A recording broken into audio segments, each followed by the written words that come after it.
नमस्कार आदाब दोस्तों। तो चलिए आज हम फिर लाए हैं देश दुनिया की तमाम छोटी बड़ी ब्रेकिंग न्यूज। तो खबरों को स्टार्ट करने से पहले आपसे छोटी सी रिक्वेस्ट है दोस्तों, अगर चैनल पर नए हैं तो चैनल को सब्सक्राइब करें, नोटिफिकेशन को ऑन करिए और वीडियो को लाइक करें, अपने दोस्तों के साथ ज्यादा से ज्यादा शेयर करें। तो आज की सबसे पहली और बड़ी खबर में आपको बता दें, कांग्रेस नेता राहुल गांधी ने प्रधानमंत्री नरेंद्र मोदी पर निशाना साधा। उन्होंने कहा कि कोरोना काल में जब देश भर में लोग मर रहे थे तब पीएम मोदी थाली बजवा रहे थे और मोबाइल की लाइट जलवा रहे थे। इतना ही नहीं, कांग्रेस नेता ने प्रधानमंत्री पर पूंजीपतियों के लिए काम करने का भी आरोप लगाया है। राजस्थान के चूरू में एक जनसभा को संबोधित करते हुए राहुल गांधी ने कहा कि यहाँ हम गरीबों की सरकार चलाते हैं, हम आपकी रक्षा करते हैं।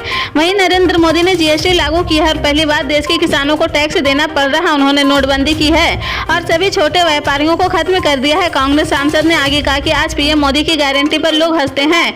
उन्होंने 15 लाख देने का वादा किया था, क्या वह लोगों को मिल गया है? मोदी की गारंटी मतलब है अडानी की गारंटी और कांग्रेस की सरकार मतलब किसान और मजदूर की सरकार। उन्होंने लोगों से पूछा कि आप अडानी की सरकार चाहते हो या किसान, मजदूर और युवा की? राहुल गांधी ने दावा किया कि राजस्थान की सरकार ने लोगों के लिए बहुत काम किया है और अगर बीजेपी की सरकार सत्ता में आए तो हम लोगों ने जो किया है उसे खत्म कर देगी और अरबपति के लिए काम करेगी। मध्य प्रदेश में आज 17 नवंबर को लोकतंत्र का महापर्व है। प्रदेश की 230 विधानसभा सीटों के लिए वोटिंग होगी।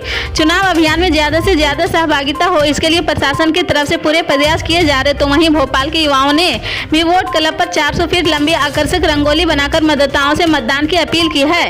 भोपाल के वोट क्लब पर 400 फीट लंबी रंगोली बनाकर युवाओं ने संदेश किया कि जो लोग थोड़ा सा आलस कर जाते हैं वे लोग भी बढ़ चढ़कर वोटिंग में हिस्सा ले। आप सभी अच्छा कर सकते हैं। जब आप वोटिंग करेंगे सारे काम छोड़ दो, सबसे पहले वोट दो। एक दिन ही ऐसा मिला है जब हम अपने अधिकारों और अच्छे समाज के निर्माण के लिए वोट कर सकते हैं। यूथ के इस ट्रिप में शामिल युवती ने बताया कि इस रंगोली में हेल्पलाइन नंबर भी है, नए लोगों को वैसे वोट देना है। इस नंबर पर हम बताएंगे सभी लोगों को वोट करना चाहिए। चुनाव हमारे लिए कितना महत्वपूर्ण है, नई जनरेशन, बुजुर्ग, युवा सभी के लिए यह काम अहम है। आज 17 नवंबर को सारे काम छोड़ दो, सबसे पहले वोट दो।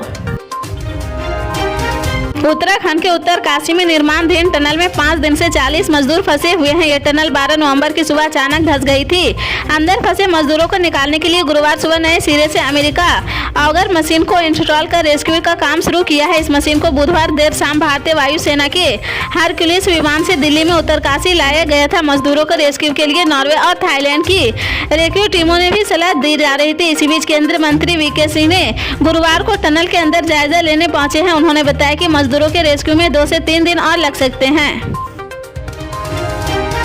इजराइल के सैनिकों ने गाजा में हमास के शीर्ष नेता इस्माइल हनियों के घर पर हमला किया है। इजरायली डिफेंस फोर्स ने गुरुवार को लड़ाकू विमानों के जरिए एक घर पर बमबारी का वीडियो शेयर किया है। सेना का दावा है कि यह घर इस्माइल हनियों का है। इस्माइल हनिये हमास के पॉलिटिकल ब्यूरो का चीफ है। वह गाजा पर शासन कर रहे थे। इस संगठन के सर्वोच्च रैंकिंग वाले अधिकारियों में से एक है। कई देश उसे हमास का चीफ मानते हैं। इजराइल का दावा है कि हनिये के घर को टेररिस्ट इंफ्रास्ट्रक्चर के रूप में इस्तेमाल किया गया था। इजरायली नागरिकों और आईडीएफ आतंकियों के खिलाफ आतंकवादी हमले करने के निर्देश देने के लिए हमास के वरिष्ठ नेताओं द्वारा इस घर का उपयोग बैठक स्थल के रूप में किया जा रहा था।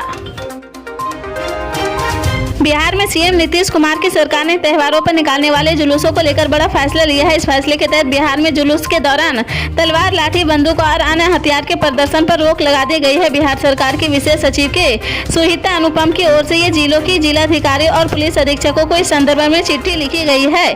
त्योहारों के वक्त हिंसा की रोकने के लिए बिहार सरकार ने यह निर्णय लिया है। सरकार ने जुलूस निकालने से पहले लाइसेंस जारी करने का निर्देश जारी है। जिलों के डीएम और एसपी को लिखी गई चिट्ठी में इस बात का जिक्र है जुलूस में तेज लाउड स्पीकर और डीजे बजाने की इजाजत नहीं दी गई है। सरकारी आदेश के मुताबिक आवाज ध्वनि सीमा के अंदर ही रखनी होगी। चिट्ठी में इसका बात का जिक्र है कि धार्मिक जुलूस के लिए जारी होने लाइसेंस में यह शामिल किया जाएगा कि माइक्रोफोन और पब्लिक एड्रेस सिस्टम का शोर उस क्षेत्र के लिए निर्धारित मानक स्तर से अधिक न हो। इसी तरह के पल पल के अपडेट जानने के लिए जुड़े रहे हमारे स्टार न्यूज के साथ।